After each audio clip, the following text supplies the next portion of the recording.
So what I'm going to do this week is I'm going to jump back into the animal husbandry system. It's going to be slightly different though, because I'm going to focus solely on combat pets. What are they? How do you get them? What's the latest information we have on them? How do you level these? Are they customizable? And what's my opinion on them? And just kind of give you the information we currently know now. So what I'll do is I'll jump right into the video and we'll just get right into it. So what are combat pets in Ashes of Creation? Now they're not like the combat mounts, or even part of the beast of burden. They're their own little thing. Now you can go out in the world, you can tame these things, and you can breed these things.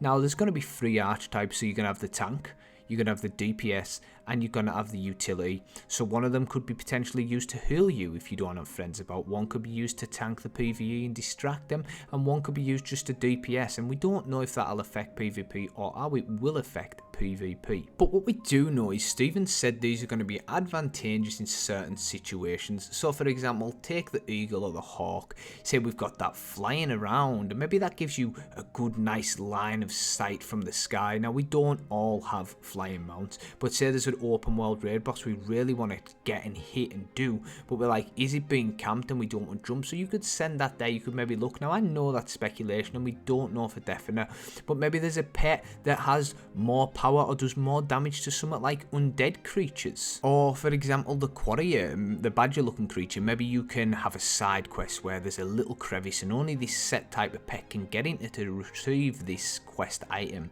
Or potentially there's, when the biomes change and the environment changes, there's a little hole or a gap that's got some resources and you need this specific type of pet to get in there and get you these resources. Now I know this is speculation once again, but it does seem at the minute very tailored to PvE with the information we've got. Now I'm not going to say this isn't going to be advantageous to PvP players, but we just don't know yet. Now anyone in the game can get these pets. You don't need a specific class or specific abilities or specific levels. You can just get these pets that are available for all, and I think that's really good. Now you are going to have horizontal progression, so this isn't specifically going to increase your power, and when you use these pets it might be advantageous, but you've got to take into consideration you will lose some power, whether that's health or mana or stamina or some type of starter ability.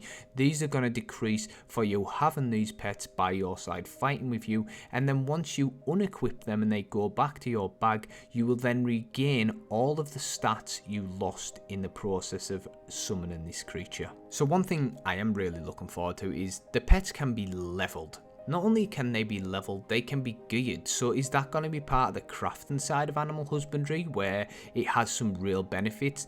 Now I don't know, it is speculation again, but I would really like to see that, and I'm looking forward to trying to get the best gear from my pets and leveling them most. Now we do have them, say for example with a flying around and getting that warm up or that, strategy from the top if potentially that is an ability with a hawk.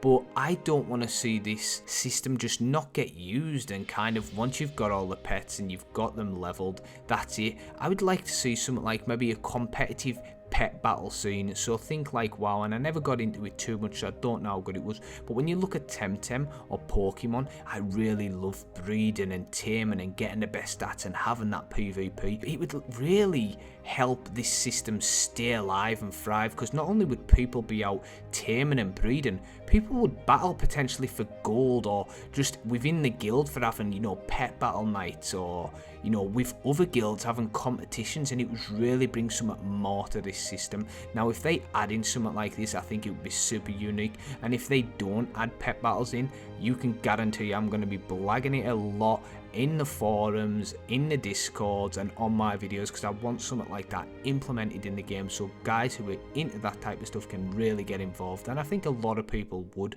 and I really don't want any of these systems not getting used or being dead. And for all you collectors out there, it's not going to be as easy as just spotting these around and going out and taming them, then you have your collection. Some are going to be a lot rarer to get. Now I don't know if there's going to be quests related to this, or it's going to be to do with the different weather changes, so winter has one and summer has another, or maybe even biomes, but you are gonna have to get out there and really catch or tame all of these, and I think that brings a bit more immersion to it, makes it a little bit more difficult, and I think that's the right direction they need to go in for this. But what I will say is combat pets will be locked out of dungeons and instant areas, which I think is good, because how people are, they'll break the game, they'll find some bizarre exploit, or something stupid, and I kind of understand why they're doing this, because straight away they stop problems that's going to happen. You don't have to have one of these though. Like, this isn't forced on you. It's not a necessity, so you can play the game and you can get by without this. So don't think, oh god, I don't really like this type of game, I don't want to play with pets, it's not my thing. And for some people I've met, it really isn't, they don't like it. Well, it's great because you don't need to take a part in this, but I really do hope they can balance it right, because the way it's talked about and some of the stuff that they have going on there, I do feel like if you don't take a part of this, and especially some of the animal husbandry, you are kind of going to be missing out. But then again, we don't know how it's going to play out in game. We don't know the full ratio and the aspects of everything that's going to go on with this system, so we really need more information. So I'm hoping Stephen does keep dropping us, because some of the streams have been good, but I really want to see more about animal husbandry. I want to see the in-game, I want to see how much they've worked on and how much it's developed. If you're a summoner, you can summon everything you could normally, and you can have these pets. So to be honest, summoners could be pretty OP, and I think for summoners, the immersion there, people who want to collect the items and summon, you're really going to have a good go at it with that, and I think it's ideal for people who want that playstyle. I think it's actually going to be really cool. Now, I wouldn't main that, but it's definitely something I would like to dabble in. Summoner, breeder, tamer, and mix that all into one. It could be really competitive for PvP, PvE, and it could just be a really enjoyable thing to really get into. So to finish up the video, what would I like to see? Well, with combat pets, what I'd like to see is pretty much everything that we've just talked about.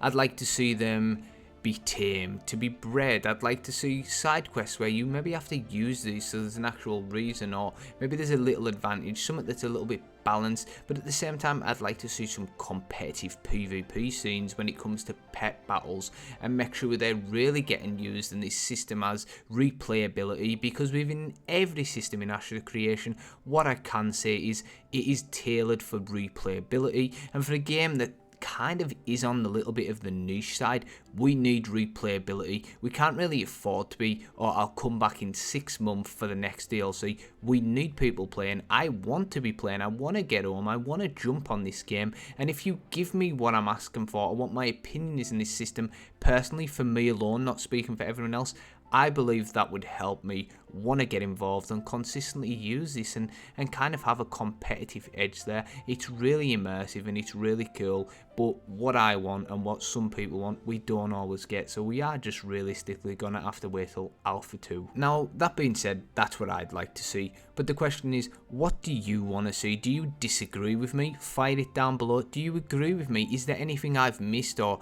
something a little bit more detailed that you've experienced from your past in any game at all that you'd like to get the feedback to Intrepid, or just your opinions at all? But as always, I really do appreciate you watching the video, and I'll catch you in the next one. Cheers.